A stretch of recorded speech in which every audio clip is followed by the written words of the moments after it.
We continue our series today on the New Age in Medicine.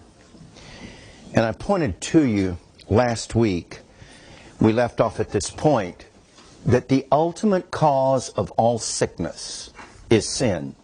Now, there is not always a direct cause-effect sequence when you get sick, meaning you committed a specific sin that caused it, although that could be the case. That's why you have to examine your heart at a time like that.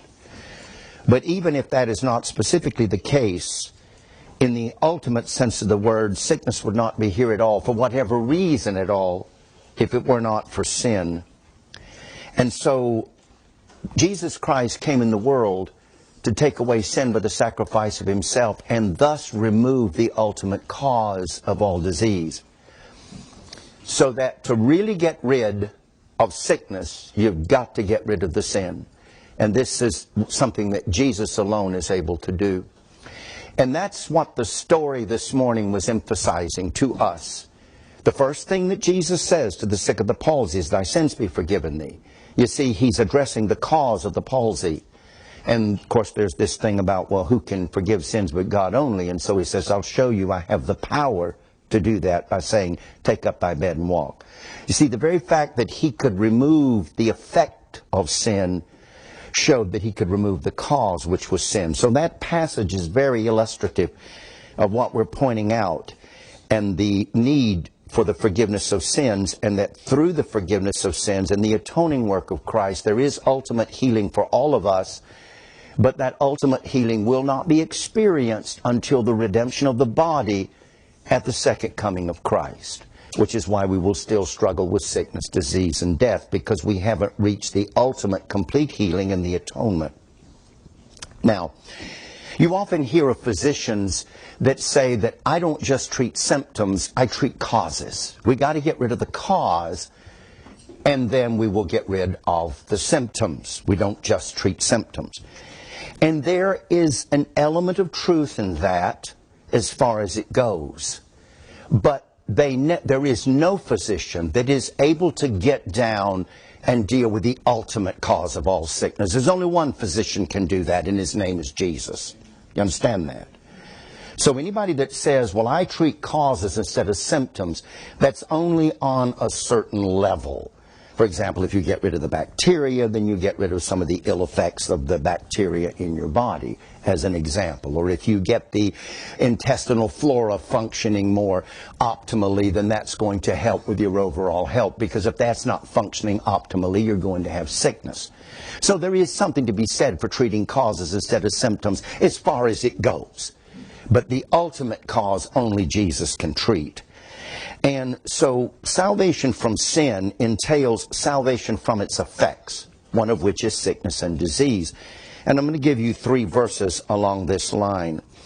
In Psalm 103, verse 3, Psalm 103 and verse 3, who forgiveth all thine iniquities, get the all there, who healeth all thy diseases.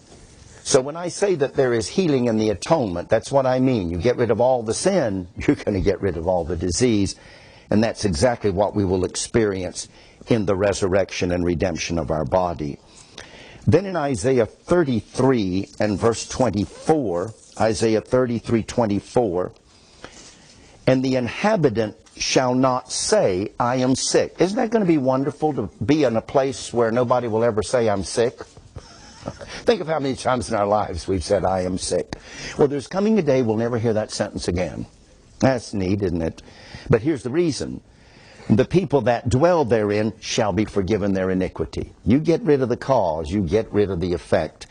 And then when we look at the picture of the new heaven and the new earth, which we will inhabit in our glorified body, it is said in Revelation 21:4, and God shall wipe away all tears from their eyes, and there shall be no more death, neither sorrow, nor crying, neither shall there be any more pain. The former things are passed away. So this is the ultimate healing that will be experienced as the fruit of the atoning work of Christ. Now, I want to make a practical point. I'm using this series not only, and I'm going to get into that today, God willing, to the New Age, the thinking of the New Age, and how you've got to watch out for this, where it may rear its head in potential medical treatments. But before I do that, I want to just make a practical point. In this congregation especially, where opinions respecting medical matters run very high and very deep, I want to say to all of you, in recommending medical treatments to another person, whether you do so as a health practitioner, of which we have several in this church, or just as a friend, recognize that that person you're recommending that to, understand and recognize that that person is the steward of their own body, and they answer to God for what they do with their body and not to you. So do not be pushy in recommending your treatments. And do not get your feelings hurt or become angry if your recommendations are not followed. And further, do not judge your brother for not conforming to your opinion as to what ought to be done about his sickness, or think that because he or she doesn't follow your recommendation, they therefore don't care about their health at all, or they would do what I say. How dare they not follow my advice? I've researched this on the Oz of the Internet. Now, look at Romans chapter 14 to give you a verse for that recommendation. Romans chapter 14 and verse 4. Who art thou that judgest another man's servant? I've used this verse before. To his own master he standeth or falleth, yea, he shall be holden up, for God is able to make him stand, whether he follows your advice or not. And then in verse 10, why dost thou judge thy brother? Why dost thou set it not thy brother? For we shall all stand before the judgment seat of Christ.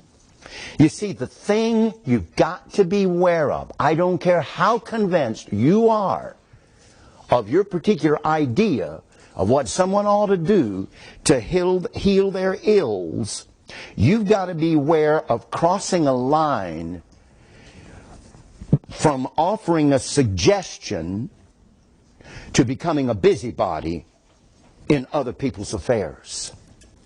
That busybody thing is a very serious thing, and one we ought to take special pains to avoid. For number one, in 2 Thessalonians 3:11, it is clearly said that being a busybody is disorderly behavior. In 2 Thessalonians 3:11, for we hear that there are some which walk among you disorderly, working not at all, but are busybodies. And then look at 1 Peter chapter 4 and verse 15. 1 Peter 4:15. Let none of you suffer as a murderer, or as a thief, or as an evildoer, or as a busybody. Notice, the bedfellow's a busybody. Murderer, thief, evildoer. But let him, or as a busybody in other man's matters. Let him not suffer for that. But if he suffers as a Christian, let him not be ashamed, but let him glorify God on this behalf. Now listen to the definition of a busybody.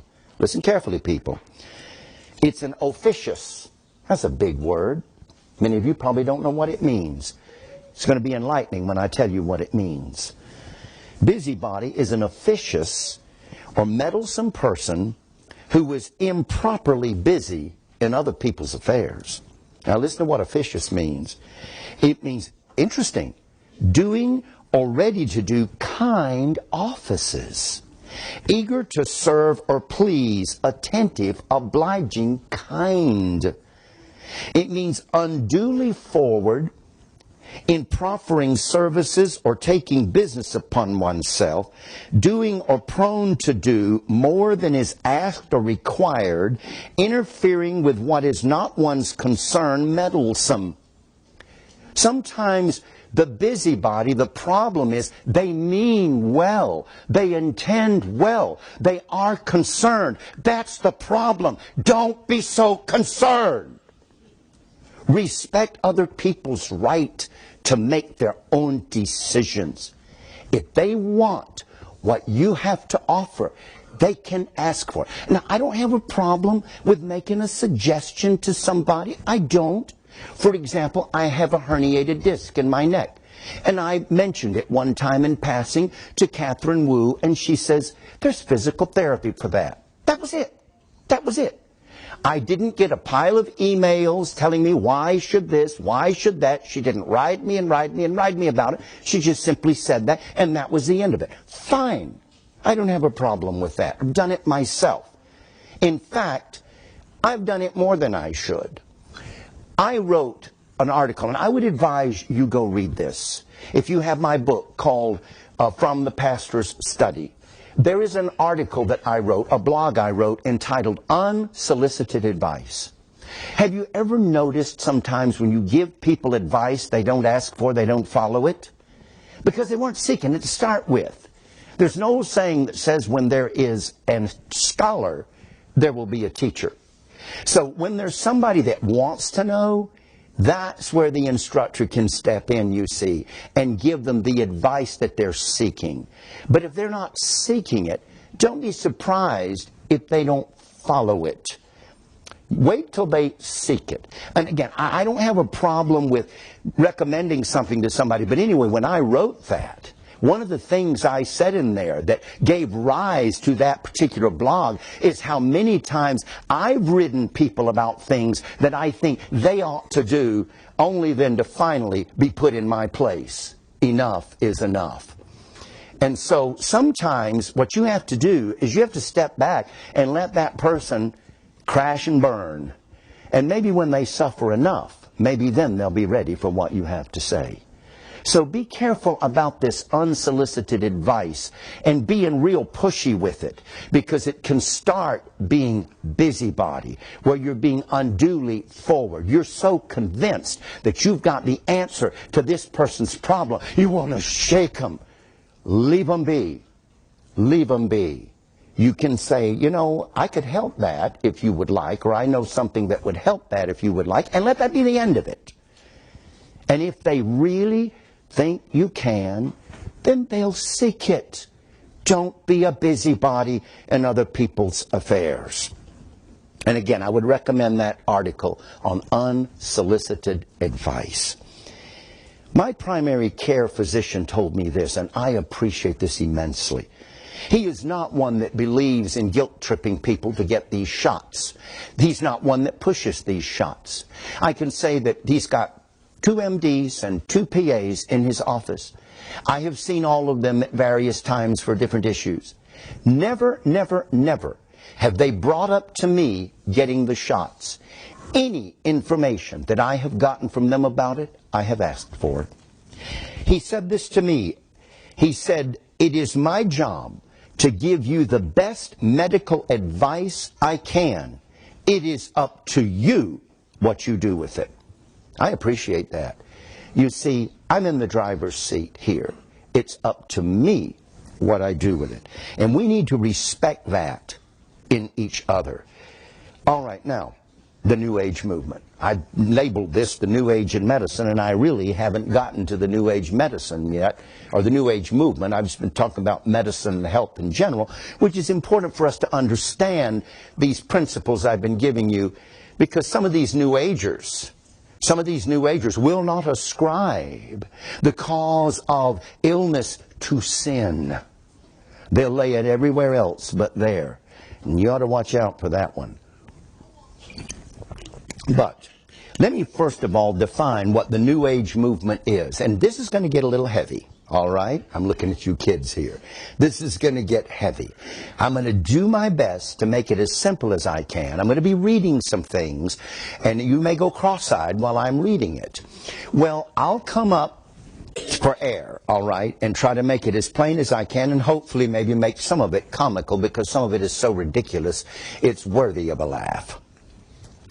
The New Age movement, properly defined, is an extremely large meta-network. That just means a network of networks composed of people and groups who share common values and a common vision.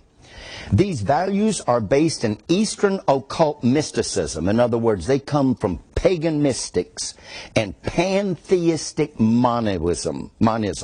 Pantheistic monism. Now that's a big word that simply means it's a worldview that all is one, everything is one, and all is God.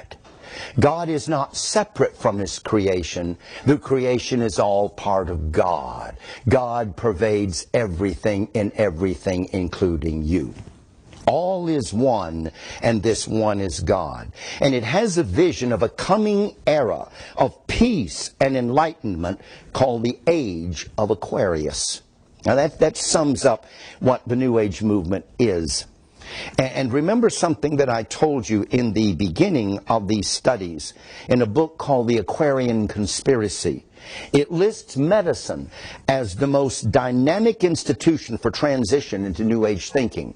And that's why I entitled this series, The New Age in Medicine. So what are the basic beliefs of New Agers? Just get their beliefs. Number one, and we've already referred to this, they believe that all is one. That everything consists of the same essence or reality. I'm actually one with this lectern, and this lectern is one with me. We both consist of the same essence or same reality. Hence, concluding from that, God is everything, and everything is God. Now, of course, the logical offshoot is that you are God. Anything sound familiar there? Can anybody connect that back to some old age lie? Ye shall be as gods, Genesis chapter 3. So the New Age is really just the old age repackaged. So this idea that everything is God and God is everything makes man God. And for the New Ager, ultimate reality is being, awareness, and bliss. Now, that may not make any sense to you right now, but stay with me and I'll show you what they mean by that.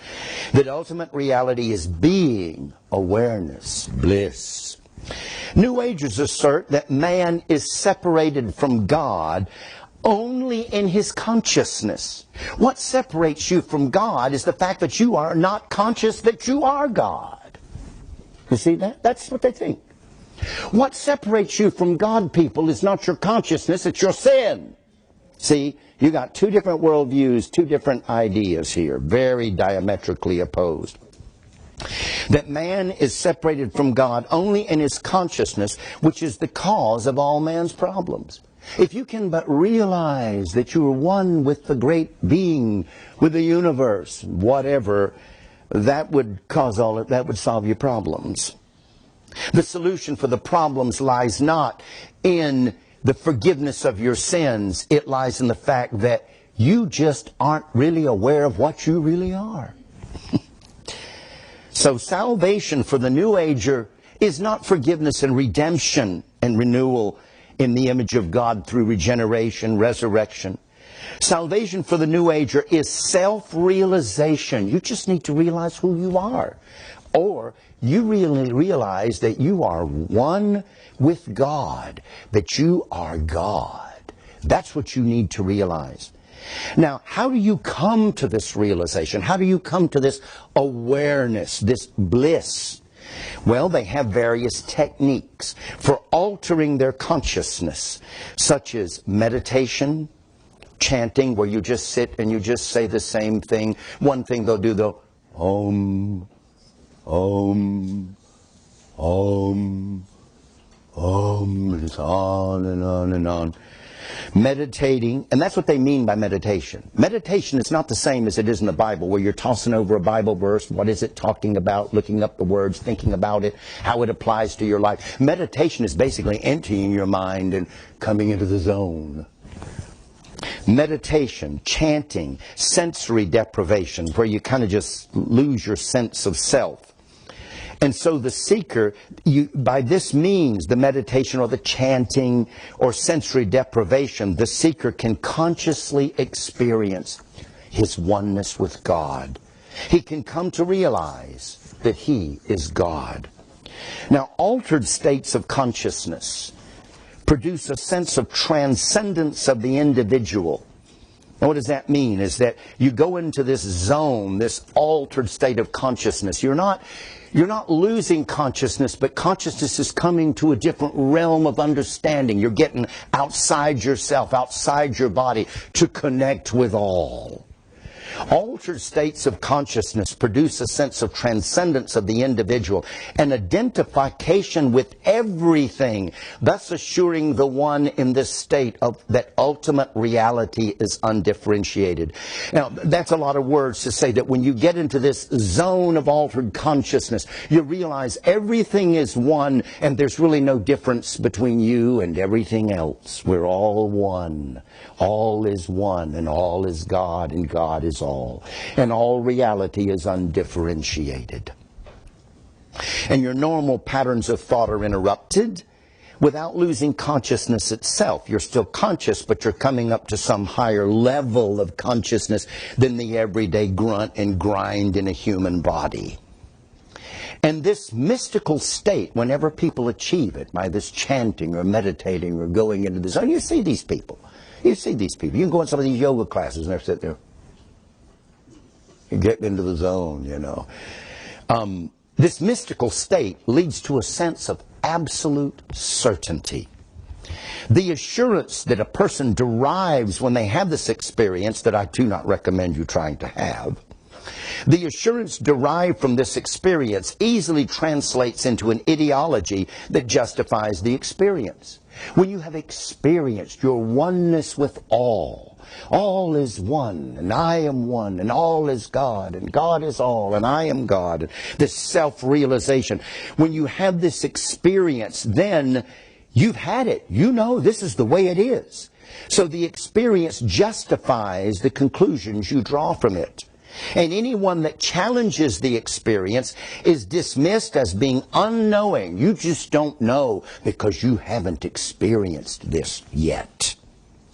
So for this New Ager that's had this experience and intuition, that's a big word. What do you mean by intuition? It's just like, I just know that it is. Well, how do you know that it is? Well, I just know that it is. I experienced it. So that the experience and intuition becomes the final authority.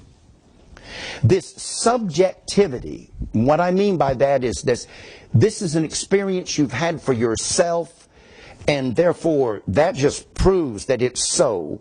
This subjectivity is the logical offshoot of their concept of God and reality. You see, if nothing ultimately exists apart from me, if I'm part of God, God is part of me, it's all one, all God, God is all is God.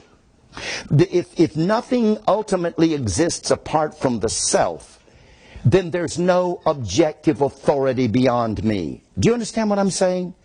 If all is God, God is all, then myself is a part of that all. So where's there any kind of authority over me?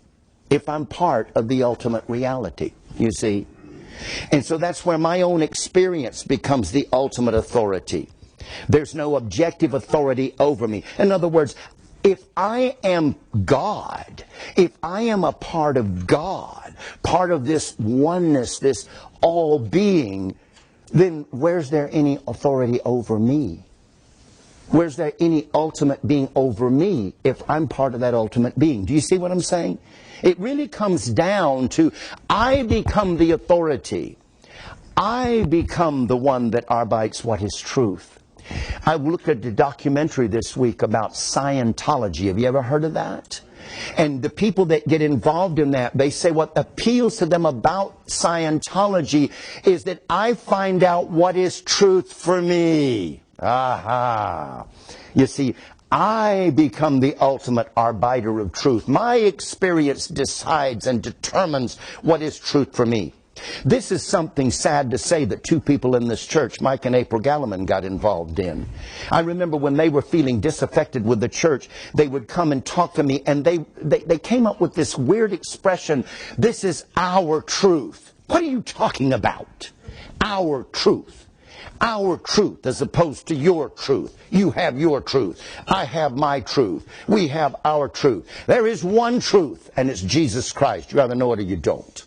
It's objective, it's above you, it's beyond you, it's not determined or decided by you. Your experience does not determine that. It's outside of you. But it is interesting how many people rely on their experience as the ultimate authority in deciding what is right and wrong, what is truth, what is not. They rely on their experience. We had a couple in this church. The woman's mother was a charismatic. And when she and her husband, who had learned the errors of the charismatic movement, would try to reason with her from a scriptural standpoint of what was wrong with the charismatic movement, this was her defense. This was her comeback. I know what I felt. See, that's it. Your experience. You know, I had this vision, I had this dream, I heard this voice, I know, my experience. Now what you have to do is you have to go into the Bible and start reinterpreting the Bible and so forth to make it fit that. And believe you me, I've seen that. Where people redefine the terms, redefine the verses, bend things this way, that way, so they can claim to be loyal to the Bible. And yet the ultimate authority has been their experience in which they have come into this realization of oneness. Now, let me get this down to something beyond just talking about it, to relating an experience of a man, or relating a man's experience with this, how he came to this realization. John Garlinghouse recommended me a book, and I read it. It was quite interesting. And I own a copy of it, and it's called The Physics of God by Joseph Selby. And I'm going to be quoting from that book. And what you're going to see is these mystical experiences that people are having are being merged in with science, so that you're seeing this blending of science and religion in this experience. That this is scientifically provable. This all is one, one is all stuff. It's all scientifically verifiable. I'll give you a hint. There is actually a religion that believes that believes this stuff. It's called Christian Science. Do you know that they believe that material reality doesn't exist? That if you're sick, that's an illusion? Mary Dell, you don't have a back problem. You think you do. Something's wrong with your thinking. You need to get outside. You need to realize that this thing here that's hanging around your mind that aches isn't really there. So somehow you can come to this realization it isn't there. You can get well because it's not there. And I'll show you how now science is coming to this thinking. It's crazy. Mr. Selby said, like many of my generation, I experimented with psychedelic drugs. Now, bear in mind what this guy's going to tell us is something he experienced when he was tripped out on drugs. He tells you that. I experimented with psychedelic drugs. In one life-transforming trip, I had an utterly beguiling experience. I became, to my delight, highly intuitive, serenely calm, and warmly heart-centered. My awareness suddenly expanded to take in everything. See, remember, ultimate reality is awareness. He's coming into this awareness. But look at what this awareness is. My awareness suddenly expanded, taking everything from the glow of life in a plant to the hidden feelings of my companions. I felt myself to be more than a body. At the heart of my experience were expansive feelings of boundless peace, joy, and well-being. Feelings that seemed completely natural, as if the person I had always been simply woke up. I felt more joyful, more alive, or more at peace in all my life. He came to this awareness, this bliss, in which he felt connected with everything. The glow of life in the plants and the feelings of his companions. And then he goes on and he comments later in his book. With expanded perceptions comes freedom from the limitations of the body. This meditation experience, it's like you expand beyond your body. You have this awareness beyond the limitation of the physical. He says, with expanded perceptions comes freedom from the limitations of the body. The experience bestows a profound sense of joyous well-being beyond imagination of expectancy, and undeniably a clear awareness of one's indissoluble unity with infinite consciousness from which all creation springs. All creation springs from infinite consciousness. There is this infinite consciousness that we need to connect with, this infinite consciousness, which is the reason everything's here, and realize that you're united with it, part of it. Some of the names given to this experience are cosmic consciousness, samadhi, oneness, nirvana. You ever heard that one? Christ consciousness. You see, that's what Jesus really was. He really wasn't what the Gospels present him to be. He was a great master of consciousness. It's called enlightenment, self-realization. You find out who you really are, what you really are. Divine ecstasy, rapture in union. This is the experience of God. This guy's writing. Watch it now. This is the experience of God, or just as meaningfully, the experience of ourself or our soul. When you have this experience, this awareness that transcends your body, you're realizing yourself. You're experiencing yourself, or you're experiencing God, which means yourself is God. You are coming to the awareness that you are God. Whew. This experience of God, or just as meaningfully, this is the experience of God, or just as meaningfully, the experience of ourself or soul. Because we are all divine in our essence. You know what you say? We're all God in our essence. All inextricably one with God, because we are all this way. Problem is we don't realize it. You see, Mary dear, you need to realize you're God. Your back won't hurt anymore. You need to realize what you haven't come to the back pain. You haven't, Brenda, you haven't come to the ultimate realization of what you are. That's why you're having headaches. Because I can feel myself. Yeah. Yeah. Feel yourself. Yeah. That's the problem. You need to get beyond the self into the higher awareness.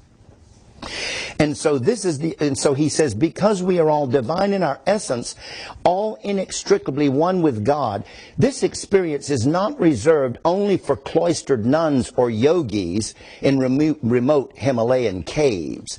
Anyone, anywhere, who achieves deep stillness and complete inner absorption. This is what you've got to do. You've got to get still. You've got to block out everything else. Get still. Get quiet. Get absorbed. Oh. I'm one with all. All is one with me. Crazy. Anyone, anywhere who achieves deep stillness and complete inner absorption, regardless of how, shares the same universal experience. He goes on. Watch this now. He says, practice, get it now, the science of religion. They're calling this stuff science. Christian science. The physics, that's science of God. And look at our modern world. Science is becoming the great end-all authority of everything. What do we hear our politicians say? I believe in science. I am following the science. I talked to a young man one time whose parents were atheists, and he said they believe in science. If science says it, that's it. Final authority. No appeal beyond.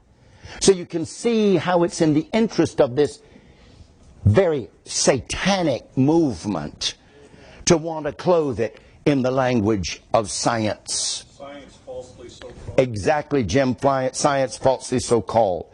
So he says, practice the science of religion to perfection, attaining perfect stillness and inner absorption. And you will experience, if you can get to this inner absorption, this deep, perfect stillness, you will experience that there is no separation between yourself and God. You are God, and God is you. Now listen to this. This was something written called The Mysterious Universe by Sir James Jeans, and it was quoted in Mr. Selby's book, The Physics of God. The stream of knowledge, he's saying, this is where we're coming as a culture, as a people. The stream of knowledge is heading toward a non-mechanical reality. The universe begins to look more like a great thought than a great machine. Mind no longer appears to be an accidental intruder into the realm of matter. We ought rather to hail it, that is to hail mind, as the creator and governor of the realm of matter. Get over it. Accept the inarguable, may I add, scientific conclusion. The universe is immaterial, mental, and spiritual. This is exactly what Mary Baker advocated as Christian Science. That what is real is mind, not material, not matter. It's mind. Mind. Accept it. The universe is immaterial, mental, and spiritual. Now let me show you where science is coming in, supposedly to prove this. Let me show you how that's coming into it. After I take a drink of water that isn't there, it's there only because I perceive it to be there. And I'm feeling thirst, which really doesn't exist. It's just I have not come into contact with my higher consciousness, so I'm down here at this lower level thinking all this stuff is real when it's not. And enter quantum physics. This is where science and religion are merging. So my suggestion to you, whenever anything comes marketing itself or advertising itself to you as quantum physics, you better be careful of what you're dabbling in. You better be very careful of what you're dabbling in. Because this is where religion and science are supposedly coming together. And this idea that this guy just said, that our mind is not an intruder in matter, our mind is the creator and governor of the realm of matter. Matter is there because we think it into being. That's the whole idea. It's there because your mind creates it. By means of quantum physics, science and religion are merging. Now they've done experiments, repeated experiments with photons of light. And they have found that photons of light behave like waves until an intelligent observer tries to measure them. And when an intelligent observer tries to measure the waves, they behave like particles. It behaves like waves until an intelligent observer tries to measure it, at which it ceases to behave like waves, and it now begins to behave like particles. From this experiment, it has been extrapolated that matter has no fixed form until it is observed. So that nothing material is there unless you observe it. And there are people that believe this stuff. This leads to the idea that our minds create matter, as was noted in that quote above. In other words, are those cars that we parked in the parking lot there right now? We're not observing them. We don't see them. How do we know they're there? You say, well, that's easy. Just open the door and take a peek. But when I open the door and take a peek, then I'm observing. And it's the observing that causes it to be there. Yes. People believe this crap. And there's a better word to describe it, but I shall spare the sensitive ears. But that's what people are using quantum physics to assert.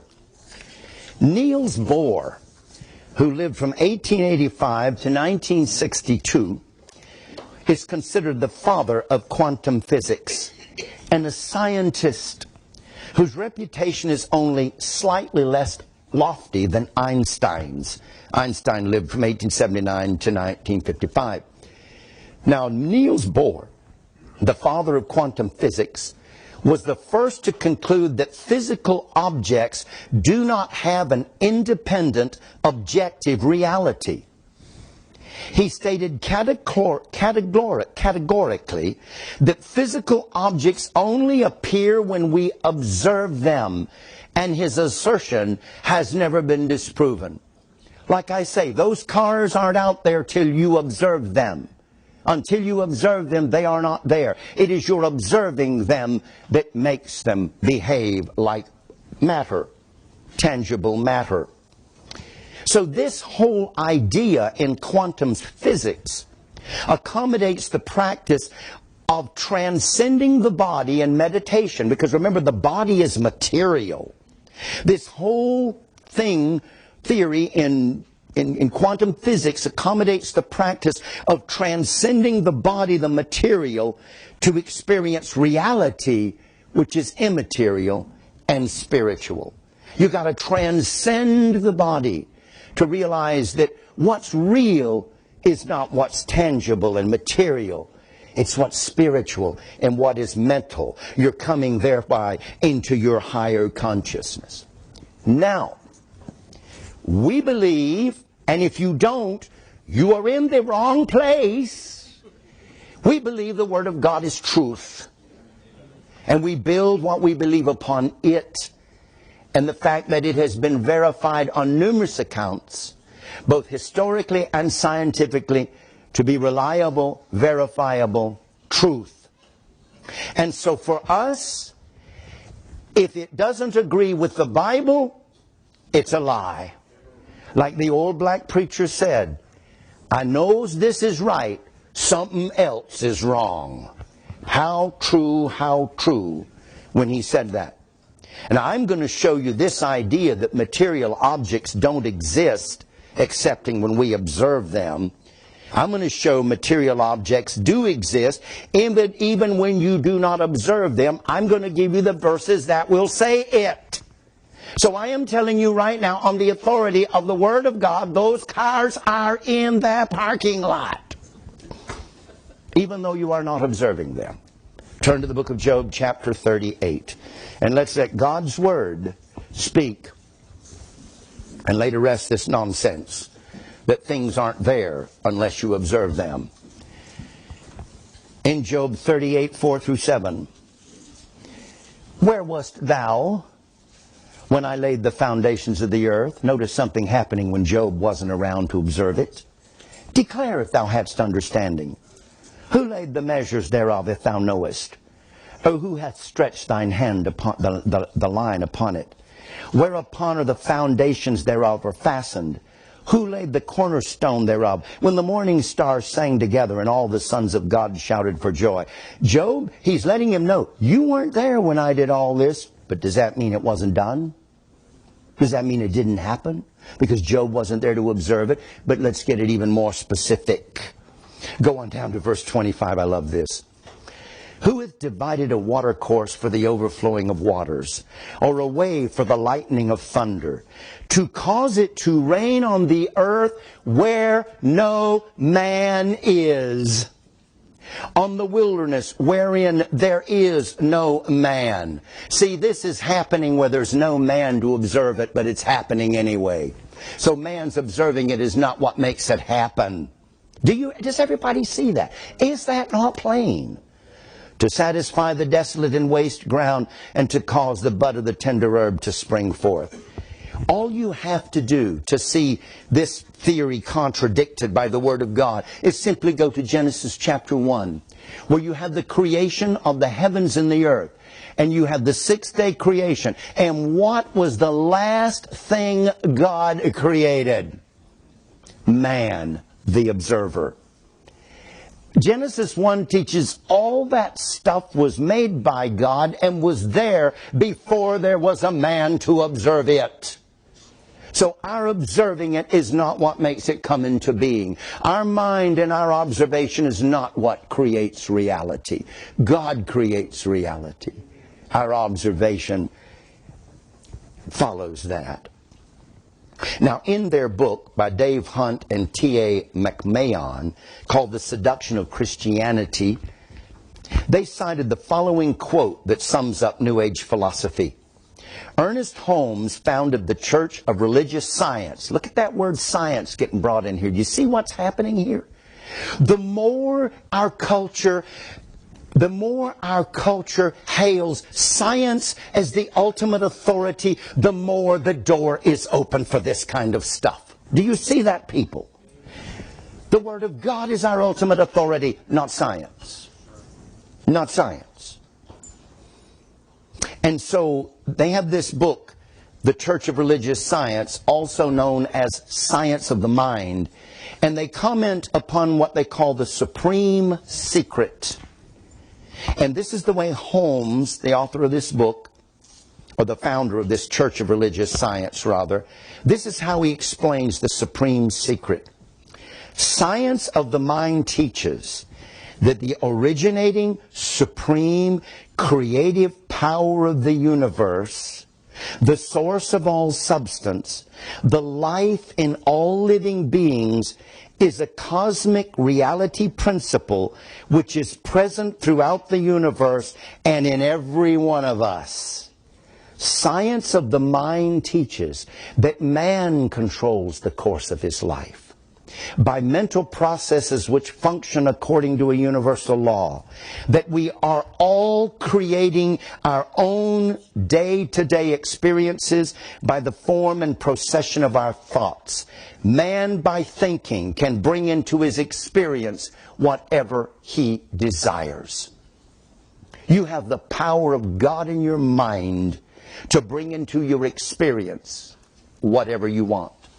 I was looking at this documentary about Scientology, and they were pointing out that what they try to get people to do is to realize their inner potential, that it is infinite, that they can be whatever they want to be.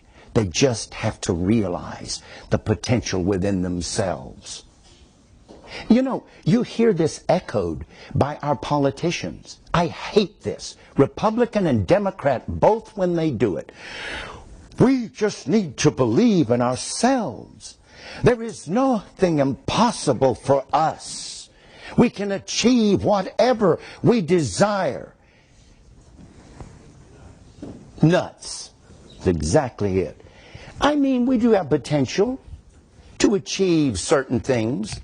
There is a truth in the fact that our thoughts do have a lot to do with the way we live and what we do. But understand, and I'm going to talk about that. I'm going to talk about the relationship between the mind and the body. I'm not saying the mind doesn't have an effect on things we experience in the body. But understand these potentials are limited. Limited, not infinite, and furthermore, by the fall, severely damaged. And no courses in Scientology are going to undo that. It's interesting when you look at the documentary. You watch out for this one. All the people that are advertising what Scientology can do for you, they've got these smiles on their faces. This is all so wonderful. What can be achieved and what this has done for my life. Watch out for the religion that's all smiles. I hate it. Wipe it off. Yeah, you got that right, buddy. You got that right. Conrad Gerald said one time, I hate an optimist. We've got to get rid of the negative thinking. Oh, do we? Do we? Thou shalt have no other gods before me. Thou shalt not make unto thee any graven image. Thou shalt not take the name of the Lord thy God in vain. Thou shalt not commit. That sounds a lot of negative to me. Sure does. Now listen. All of this stuff parading itself as science, as New Age, is very old age. Buddha was way, way back there. And Buddha said, we are what we think. All that we are arises with our thoughts. With our thoughts, we make the world. This brings me to something that Conrad Jarrell wrote in his book on the Everwar that I'm going to read to you now. This whole idea of what we call idealism, that everything is idea, everything is mind. We create reality with our mind. It is there because we observe it, because we perceive it, because we think it. Otherwise it is not. Idealism imagines that all things are ultimately composed of idea stuff. That's what Christian Science argued. It's all mind. This tangible stuff is an illusion. Idealism imagines that all things are ultimately composed of idea stuff. It is the philosophy of speculation, mysticism, and the occult. Its most famous proponents are ancient magicians, Sumer, Babylonian, Egypt, Plato, the occult Babylonian Talmudists, and some theoretical quantum physicists who were raised believing that kind of stuff. Genesis 1:1 makes idealism impossible. Idealism assumes the formation of existing stuff, literally, of our idea stuff that was pre-existence before the beginning of existing stuff, as ideas in something's mind. In other words, Genesis 1 is the product of idea stuff. It's made up of idea stuff that was there before the stuff was there. The idea created it. But the Hebrew word bara means to bring into existence out of nothing, precludes this concept. Even if they bob and weave and assume the idea stuff was thunk up as part of the beginning, it would still necessarily pre-exist the created stuff and thus violate bara, out of nothing. See, if what is here was created out of nothing, that includes creation out of idea stuff. There was no idea to create it. The idea itself is a creation. Therefore, idealism is reduced to impossible absurdity.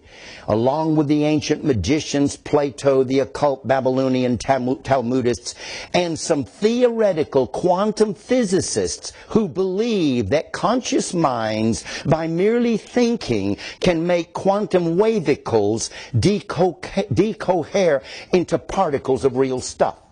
That we're the ones that are making that happen, making the waves decohere into real stuff.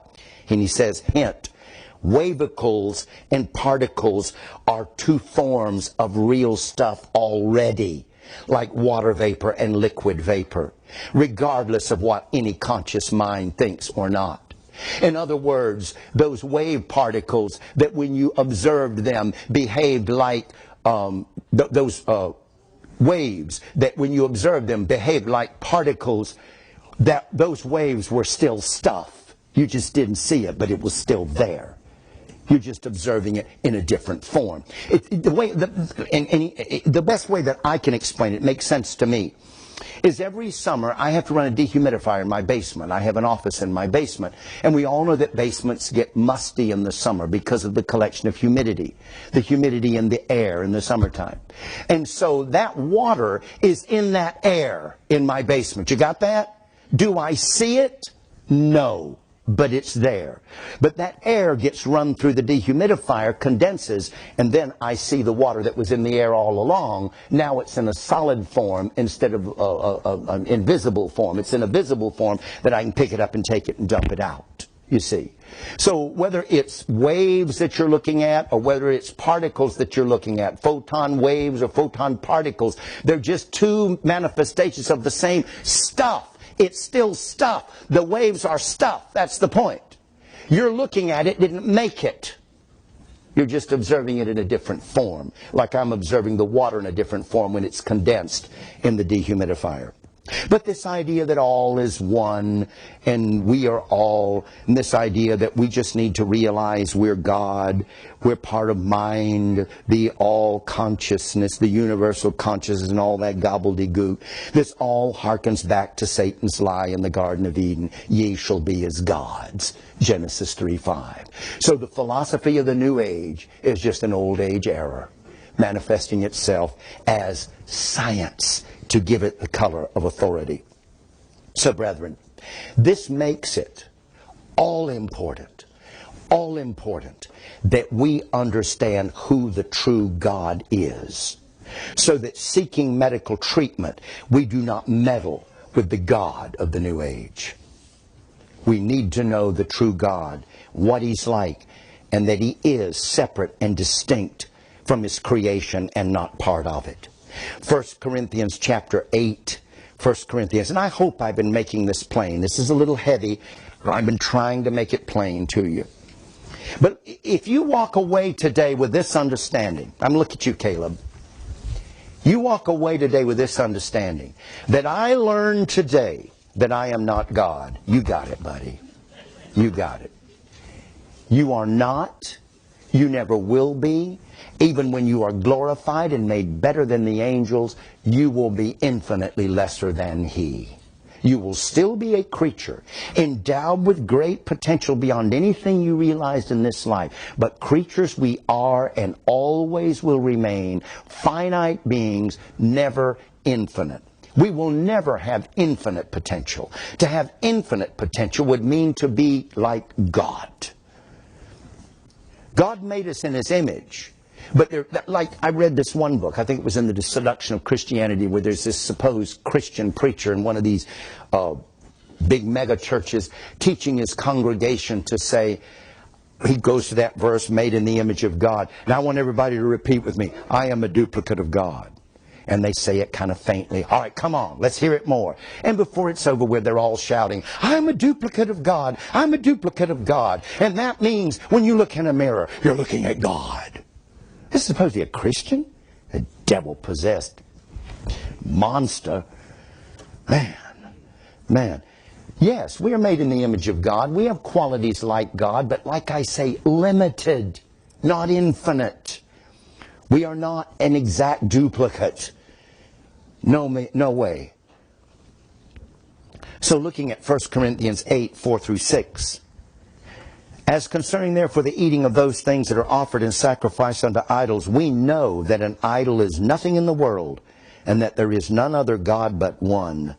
For though there be that are called gods, like the universal consciousness, the mind, the idea, though they're all that are called gods, whether in heaven or in earth, as there be gods many and lords many, but to us there is but one God the Father, of whom are all things.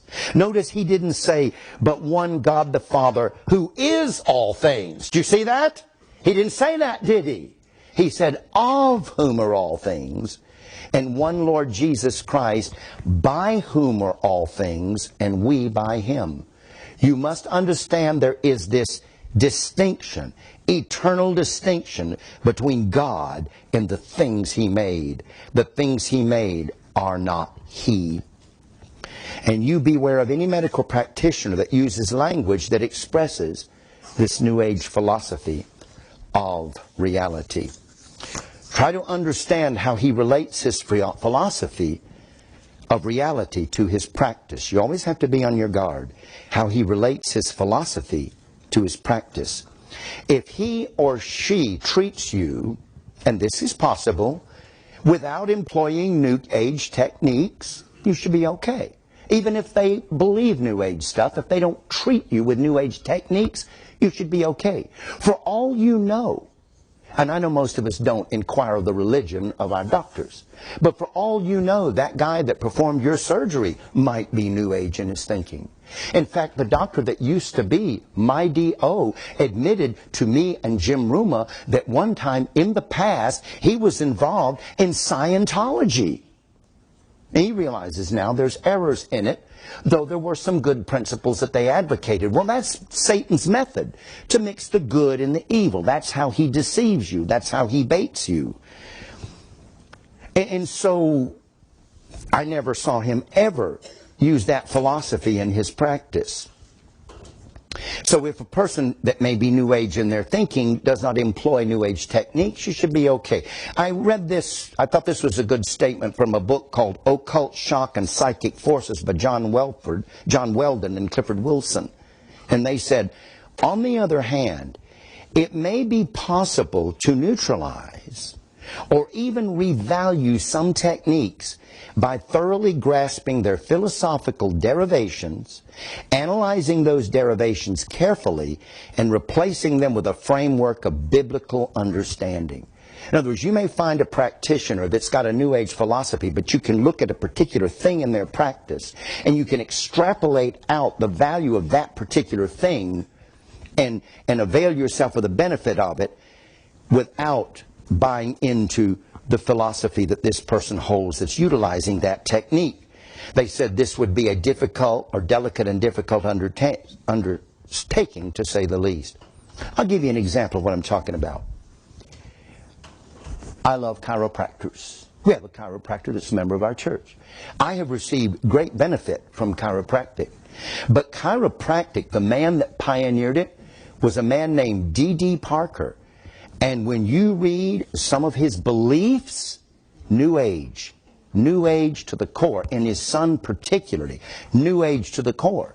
And yet the practice of chiropractic has been extrapolated by that, or from that, by many chiropractors. They do not subscribe to that philosophy. They just see the benefit of spinal manipulation and straightening out things that are out of whack. And so, let me say again, it was pioneered by a guy who was New Age in his thinking, yet the practice of chiropractic has been extrapolated by many chiropractors from that philosophy. And so if somebody that's got New Age thinking has a particular practice that may have some merit in it, and you can discern the merit of the practice without buying into the philosophy, you're probably okay. But I'll give you more guidelines on that as we move further. But let me just close out to show you the lie in this all is one, all is God stuff. God transcends His creation. I mean, God is not His creation. God transcends His creation and is therefore not one with it, as New Agers assert. String of verses will show the point. Come to John chapter 1. God is not one with His creation. He is above it and transcends it. John 1 through 3. In the beginning was the Word, and the Word was with God, and the Word was God. The same was in the beginning with God. All things were made by Him. Notice it does not say He is all things. I repeat that. But all things were made by Him, and without Him was not anything that was made.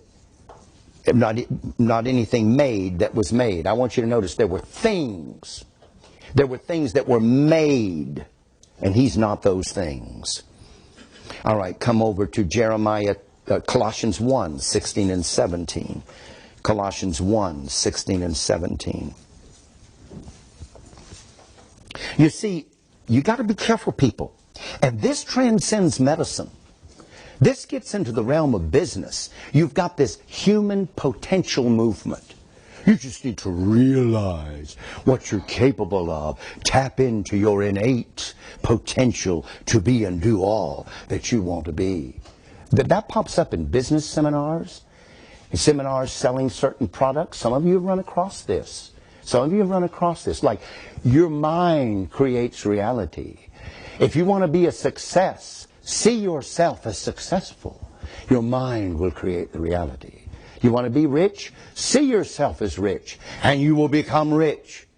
I don't advise you try it. Some people have gone broke trying it. Colossians 1, 16 and 17.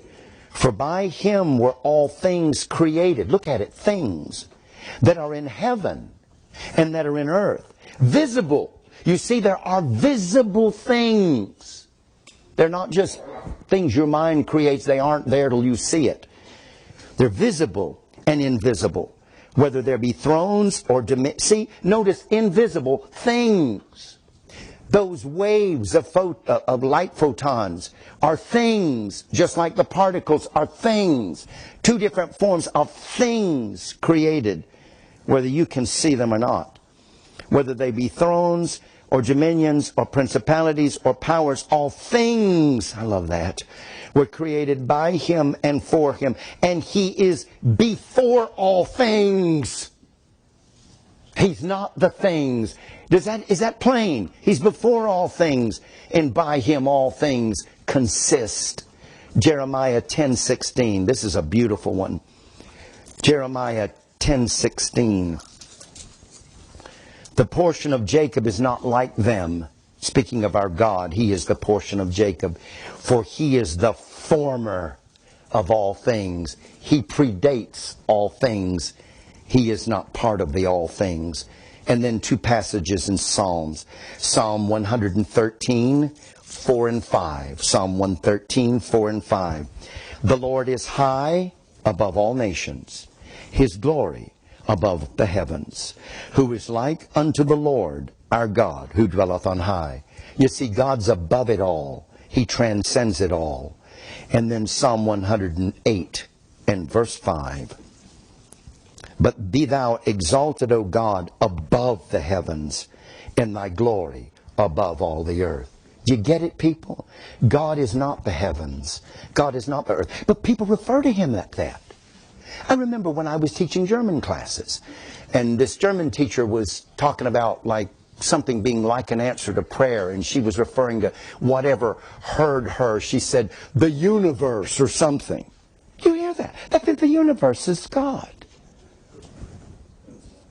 Yeah. This is, God is above all of that, people. He transcends His creation. But, you know, there's always this kernel of truth that they're saying that the ultimate reality is invisible. Well, the ultimate reality is invisible, but that fact doesn't cancel out the visible reality and the tangible reality. But there is an invisible that is responsible for the visible creation. The visible creation does come into existence by something invisible, but that invisible thing is not your consciousness. You get the difference? Your consciousness, your mind is not what brings the visible into existence. It is the invisible God that brings it into existence. Hebrews 11:3, two passages. Hebrews 11:3. The world is not here because you think it is here. The world is here regardless of what you think. Hebrews 11:3. I mean, so somebody says there is no material reality. There aren't really physical material bodies. It's just all idea. It's just all mind. Next time somebody advocates that to you, take a very sharp pen and go where the flesh is exposed and stick it in there and see if they scream. Don't they look both ways before they cross the street to see if there is an oncoming truck? Well, if all this stuff isn't there, then I just have to just say, well, there is no such thing as an oncoming truck, and just go where I wish to go. And I, who am not a physical, material being, will be shoveled up off the pavement. Hebrews 11:3. You see, these crazy philosophies are not livable. Even these people that subscribe to this stuff live in a real, tangible world that you can smell and taste and see and hear and feel. Through faith we understand that the worlds were framed by the Word of God, so that the things which are seen were not made of things which do appear. There is this invisible something we don't see that is the cause of what we do definitely see, because it is really and truly there. How do I know? I've experienced it, number one, and secondly, God says it. In Romans 1:20, For the invisible things of him from the creation of the world are clearly seen, being understood by the things that are made.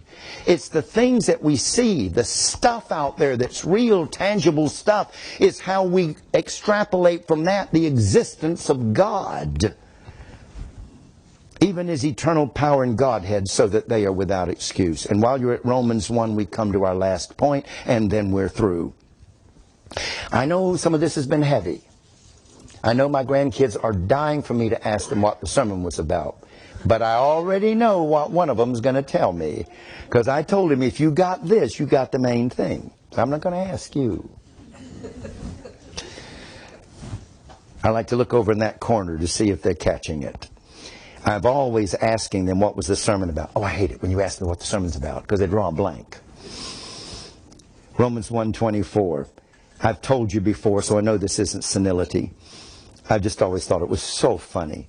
I've been doing this to my grandkids for years, ever since they're little tykes. I'll ask them what was the sermon about. And I picked up Brendan and Justin one time to take them to a little community fair to ride the kiddie rides. And I picked up Brendan first and going to pick up Justin. He's sitting in the back seat in the kid's seat. And I said, what was the sermon about? And I looked back and he looked at me with those Kevin eyes. And he says, I've about had it with you asking me what the sermon's about.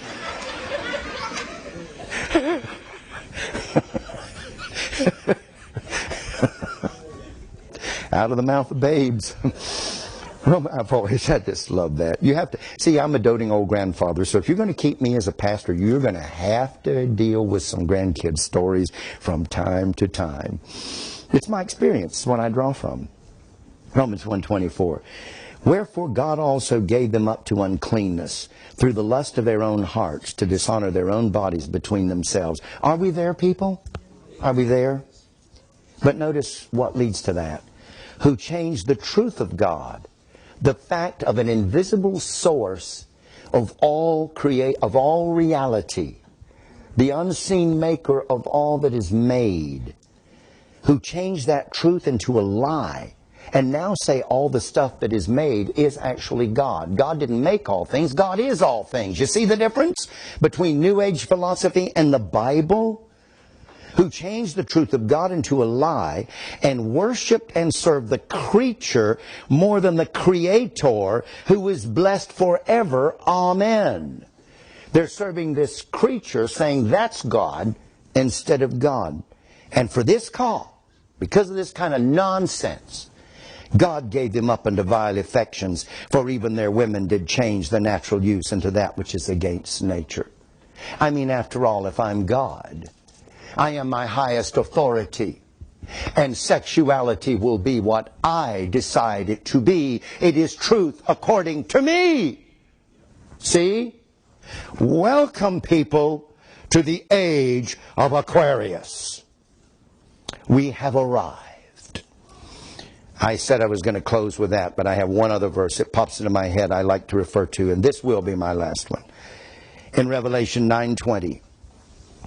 And the rest of the men that were not killed by these plagues, yet repented not of the works of their hands, that they should worship devils. And this is the consciousness that men are tapping into. It's the devil, the prince of this world. That they should not worship the work of their own hands, that they should not worship devils and idols of silver and gold and brass and stone and of wood, which can neither see nor hear nor walk.